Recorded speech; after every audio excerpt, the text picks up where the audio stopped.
Hello, everybody, and welcome back to the Patient First Podcast. I'm your host, Dr. Bryan Laskin. And as always, I'm glad that you're here.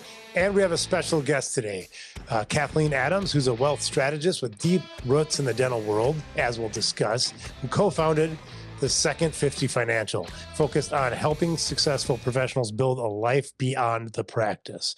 And most recently, founder of the Second 50 movement, where she helps people over 50 use AI, longevity science, and smart wealth strategies to design an extraordinary next chapter. Kathleen, thanks so much for being on the podcast. Thanks, Bryan. I really have enjoyed getting to know you, and I'm looking forward to talking today.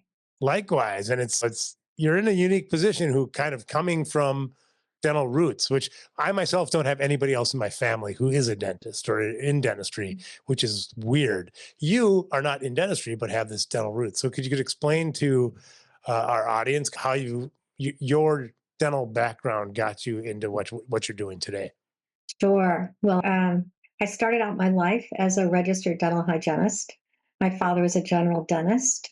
I met my husband in dental school, and he's an orthodontist. So a lot of my DNA is in dentistry, and I think that's why you and I initially clicked, is because I have such a respect for it. But the reason I didn't stay in dentistry, even though my dad was sure I was going to become a dentist, was just because I saw that these brilliant, incredibly successful people really had not optimized any kind of life outside of the practice. And I wanted to change that. And now you started for the focus on financial, and now shifting to expand that to include AI and longevity, which we also share a passion for. Now you're probably, I think, much further down the longevity journey than I am. And so can you talk a little bit about the Second 50 movement and what that can mean for practices and for dentists? Sure. Thank you. So, just as a precursor, Second 50 Financial was born because we felt that it was never going to be the second half of life, that a lot of people are going to live longer than that next 50 years. So, it's a second 50, not a second half. And the Second 50 movement was born because really about 5 years ago, I started recognizing the presence of artificial intelligence and regenerative medicine has created an entirely new era for us. Our futures and all of our lives are going to be changed forever. And the movement was started to help people explore both of those things in a real world way, very science backed, cut through the hype, and simplify the complexity. It's incredible how for those that are listening that haven't been paying attention to what's going on in the longevity space, you're talking about just the exponential innovation that's been going on in the space. And it's a little hard to, in a short podcast, talk about this very broad topic. But could you talk a little bit about specific things that you're seeing in the longevity space that leveraging AI and the current focus on longevity? What are some of the outcomes that you're seeing? Right. So I've gotten very involved with groups that are studying longevity, like Abundance 360 and the Buck Institute. And because I have a science background, I wanted to be looking at what's real. So basically, the first thing that happened was that clinical trials have spread up. So what used to take 6, 8, 10 years is taking 6 months now. So bringing the cures and the solutions to market is so much faster. And then we have artificial intelligence helping us with all kinds of testing. It's bringing data together from all around the world and bringing the experts. So I can really say, and especially because I have a collaboration with the Buck Institute for the Second 50 movement. They're the oldest research institute on the biology of aging in the country. I can say in the next 3 to 5 years, the chronic diseases of aging are going to be not only managed, they're going to be cured, many of them. And this includes Alzheimer's and dementia. But add in everything that we worry about, Parkinson's, arthritis, heart disease. It's all going to change very fast. Now, what that means ultimately, Bryan, is that we're going to be living a lot longer. We're going to have that potential even longer than I was anticipating when I built Second 50. Yeah, it's incredible. And it's funny when when we talk about AI in this capacity, because today in dentistry, AI is viewed really as to do things, the way I like to frame it, to do things that humans do very well. For example, reading x-rays or looking at patients' charts to see if there's overdue treatment, things like that, which is it's helpful. But what you're talking about is taking enormous sums of data that no human could process to come to conclusions, right? And that's really how we're moving forward in a substantive way. And when we're talking about longevity in dentistry, we're healthcare providers. So that directly will affect not just your health and wellness, but your practice. And this is an area that I think I don't see any dentists really incorporating longevity into their practices, let alone their lifestyles, right? And research. So if you were a dental practice, or if you ran a group of dental practices, or you had a practice, how would you be positioning your practice to actually sort of ride the wave of this? What I agree with you is going to be an explosion in longevity innovation over the next, let's say, decade or more. Right. So I would actually strongly encourage everyone start with maybe 1% of your free time, work up to 5%. But it is time to get a better understanding of what we have in front of us, because these changes and this transformation is going to be more impactful than the introduction of electricity or the internet.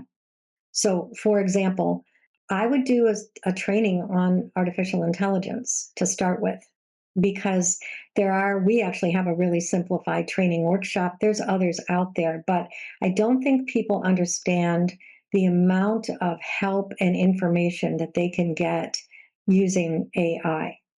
You can set up an expert panel of doctors, you can research. So I'm saying this for your personal health. And I think it's very difficult for dentists to step outside of the practice and not focus on what's going to upgrade their practice. And I'm talking about for personal. But the second thing is definitely you want to have an awareness that you're going to live longer. And so you can start by following some of the most brilliant doctors that are out there. There's so many, as you and I know, Dr. Attia, Dr. Sinclair. I'm a huge fan of the Buck Institute, so you can sign up and get their newsletters. But it's a matter of cutting through hype and not looking at biohacks. If you're a busy dentist, you need to get right down to what matters. And I would say focus on getting some personal training using artificial intelligence outside of your practice, and then finding where you're comfortable in getting involved with longevity and institutes. Because I don't think you can do it by just listening to podcasts and reading books. I think you need a significant resource. I think there's just, not only is there a lot of information to absorb, but it's changing so rapidly, Right. right? Right. I mean, that's one of the challenges having written a couple books, is that if my second book, actually, there's a disclaimer that I hope that all of the information is outdated very soon, right? But this is not something that you'll pick up in a book, because by the time the book is written and published and edited, or all of that, the information's old. So talk a little bit about the Second 50 movement, how people can get involved, and what you're doing there that can help dentists outside their practice life. Right. So the Second 50 movement is all about personal capability and longevity.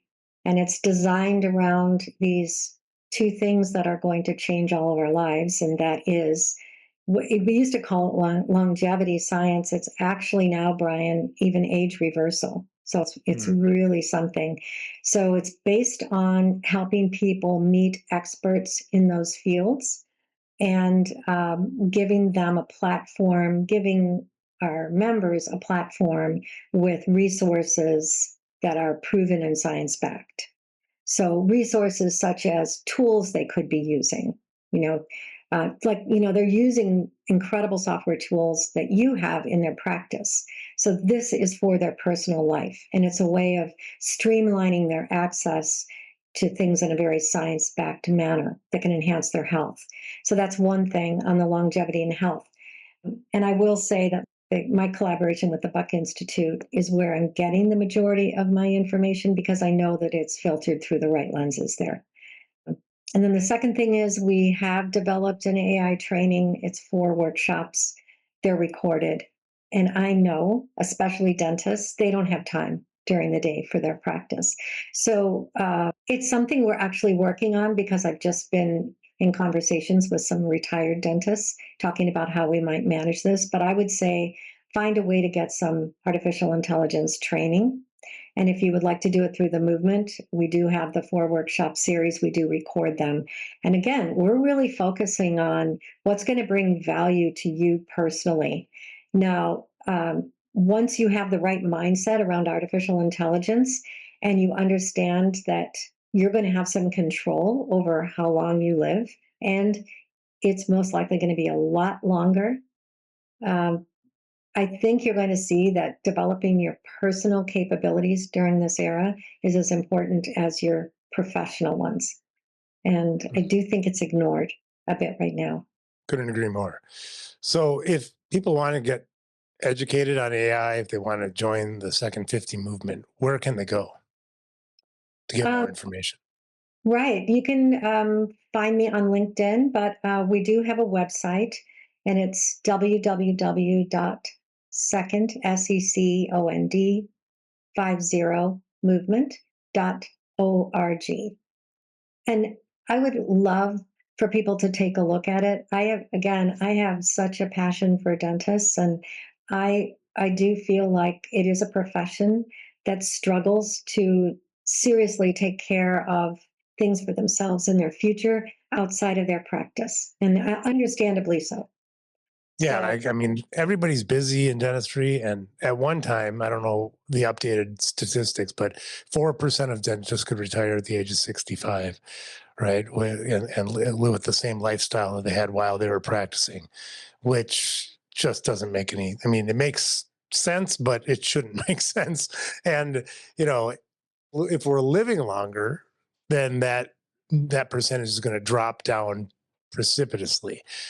So very important topic for every dentist to pay attention to. And even if in your first 50, right, that's how you set up your second 50 for exactly. success too, right? So I would urge everybody to go to second, SECOND, 50 movement.org and check it out. Yeah. Kathleen, so thanks so much for being on the podcast. Thank you, Brian. And you really just nailed it at the end, just saying, I think a lot of people are not prepared for this future, and love to help. Yeah, I mean, as somebody who's 53, I can say when you're 25, it's going to come a lot faster.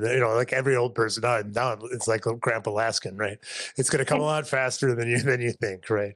My husband said for the first 20 years, I didn't have 20 minutes to think about this. So, I was just doing everything else. Yeah, I Yeah. understand.